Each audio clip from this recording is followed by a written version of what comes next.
नमस्कार, मैं Prince Kumar Republic India में आप सभी लोगों का स्वागत करता हूं। और अभी मैं राजेंद्र नगर टर्मिनल पे आया हूं और यहां की ग्राउंड स्थिति को देखने के लिए यहां तक आया हूं। और आप यहां के हालात को देखकर ये अंदाज़ा लगा सकते हैं कि स्टेशन पूरा खाली पड़ा है। आज जिस तरीके से छात्रों ने और छात्र संगठनों ने बिहार बंद और भारत बंद का ऐलान किया था, उस स्थिति को देखने के लिए हम यहाँ पे राजेंद्र नगर टर्मिनल पे ग्राउंड स्थिति को देखने के लिए आए हैं।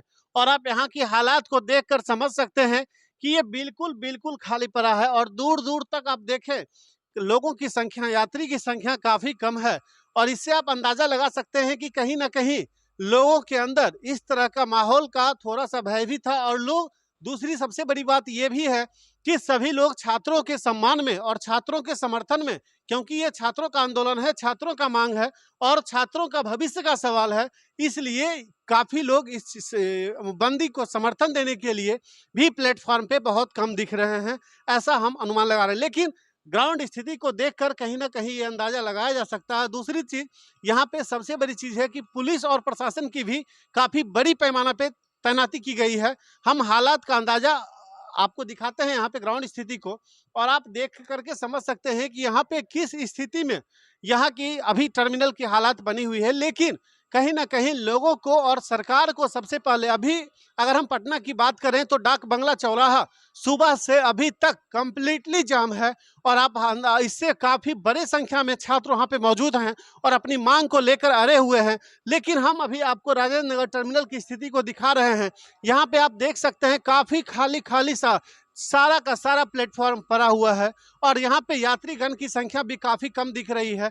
और इससे कहीं ना कहीं छात्रों के सम्मान में, छात्रों के समर्थन में पूरा हिंदुस्तान के लोग एक साथ आकर, एकजुट आकर रेलवे मंत्रालय को कहीं ना कहीं ये संकेत दे रहा है और केंद्र सरकार को कहीं ना कहीं ये संकेत दे रहा है कि आप छात्रों की मांग को सुने और छात्रों के साथ खड़े होने की ज़रूरत है। और छात्रों की हर स्थिति से आपको रूबरू होने की ज़रूरत है, क्योंकि छात्र ही देश का भविष्य होते हैं। और अगर नौजवान ही खुश नहीं है किसी सरकार से, तो यहाँ पे किस तरह की शासन प्रणाली आगे हो सकती है, ये अनुमान आप लगा सकते हैं। लेकिन और भी ग्राउंड स्थिति को हम दिखा रहे हैं। आप देखें, यहाँ पे पुलिस प्रशासन की भी काफ़ी बड़ी संख्या में तैनाती की गई है। आप हालात का जायजा और हालात का अंदाजा इस रूप में लगा सकते हैं।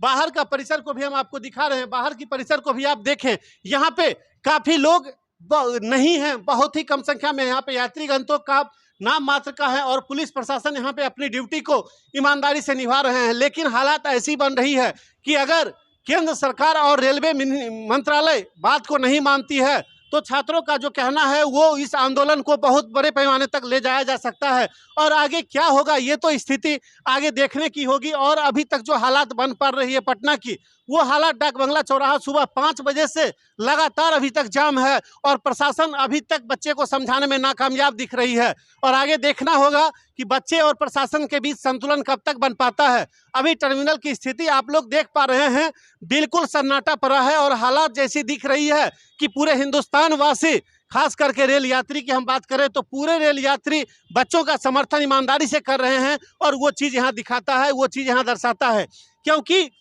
सबका समर्थन मिलना कहीं ना कहीं छात्रों की एक कामयाबी है। और अभी तक प्रोटेस्ट में पहला दिन, इस प्रोटेस्ट का शुरुआत भी राजेंद्र नगर टर्मिनल पटना से ही हुआ था।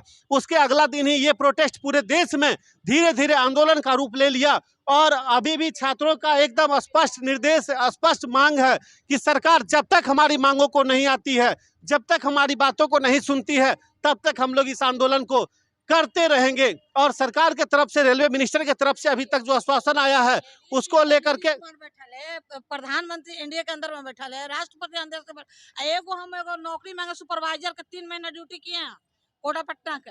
अभी तो 1 रुपया जानते नहीं, कोई हाजिरी नहीं बना रहा है, तो कोई आईडी प्रूफ नहीं दे रहा। टीटी का ड्यूटी वो तो लेगा ही आपका आईडी प्रूफ। 3 महीना आप ड्यूटी कहाँ किए हैं? कोटा पटना रेंज ड्यूटी किए हैं। अच्छा, आप देखें, इनका कहना है कि 3 महीना ये ड्यूटी किए हैं, उसके बावजूद इनको इनका वेतनमान नहीं मिला। नहीं, हाजिरी बना, आईडी प्रूफ है।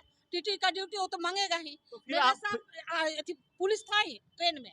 फिर आप ड्यूटी कैसे किए? जब आपके पास आईडी प्रूफ नहीं था तो फिर आप ड्यूटी क्यों किए? पहचान पर जो आधार कार्ड, जो नीतीश कुमार बैठे हुए, जो प्रधानमंत्री, जो आधार कार्ड पर हमने अपना ड्यूटी किए हैं। तो देखें कहीं ना कहीं इनका सवाल भी जायज़ है और कहीं ना कहीं इनका कहना है कि हम अपने मेहनत किए, हम अपना काम किए, लेकिन हमें अपना मेहनताना हमें नहीं मिला।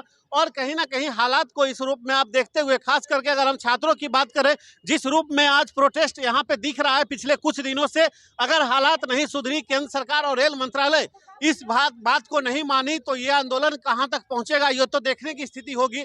लेकिन मैं नौजवानों की तरफ से, छात्रों से, सरकार से भी अपील करता हूं कि सरकार नौजवानों की बात को सुने और नौजवानों के दर्द को समझे, क्योंकि देश का भविष्य नौजवान है। और नौजवान अगर आपसे संतुष्ट नहीं है तो आपकी ताकत नहीं, आप दोबारा सरकार भी बना पाएंगे। इसलिए मैं फिर से अपील करूंगा कि आप अपनी बात को थोड़ा सा नौजवानों के प्रति, नौजवानों के हित में सोचें और नौजवानों के हित में फैसला लें। मैं विशेष तौर पे और भी यहाँ की ग्राउंड स्थिति को दिखाता हूँ। राजेंद्र नगर टर्मिनल की आप ग्राउंड हालात को देखें, यहाँ पे आप देख सकते हैं किस रूप में यहाँ पे एकदम सन्नाटा सा पड़ा है। इससे रोड की भी हालात अगर हम आपको दिखाएं तो रोड का हालात भी आप देख सकते हैं, बिल्कुल सन्नाटा पड़ा हुआ है। यहाँ पे काफ़ी कम लोग यात्रा कर रहे हैं और यात्रा के दौरान हमें ये चीज़ दिखाई दे रहा है कि काफ़ी लोग बड़े संख्या में इस बंदी को समर्थन दे रहे हैं, छात्रों के लिए सहयोग कर रहे हैं। क्योंकि वास्तविकता यही है कि छात्र कहीं ना कहीं हर परिवार से जुड़ा हुआ है और हर परिवार का हिस्सा है, और हर परिवार का हिस्सा होने के नाते ये चीज़ सड़क पे आज दिख रही है, रेलवे स्टेशन पे ये हालात दिख रही है। आप यहाँ पे दूर से मैं दिखाता हूँ टर्मिनल की हालात को, आप देखें किस रूप में राजेंद्र नगर टर्मिनल पूरा का पूरा खाली पड़ा है। जिस आंदोलन का शुरुआत इस टर्मिनल से हुआ था, वो आंदोलन आज धीरे धीरे विकराल रूप ले रहा है। और कहीं ना कहीं ये हालात दर्शाती है, ये दिखाती है कि अगर हमारी मांग को, छात्र का स्पष्ट कहना है कि अगर हमारी मांग को सरकार नहीं मानती है तो किसी भी हद तक हम जाने को तैयार हैं, चाहे मुझे मरना पड़े, मिटना पड़े, मैं मरूंगा, मिटूंगा, लेकिन झुकूंगा नहीं। अब देखना ये होगा कि सरकार बच्चों के बीच, छात्रों के साथ किस तरह से सामंजस्य बना पाती है, ये आगे की स्थिति होगी। आप हमारे साथ जुड़े रहें और भी अपडेट हम आपके साथ बहुत जल्द लेकर आऊँगा। नमस्कार।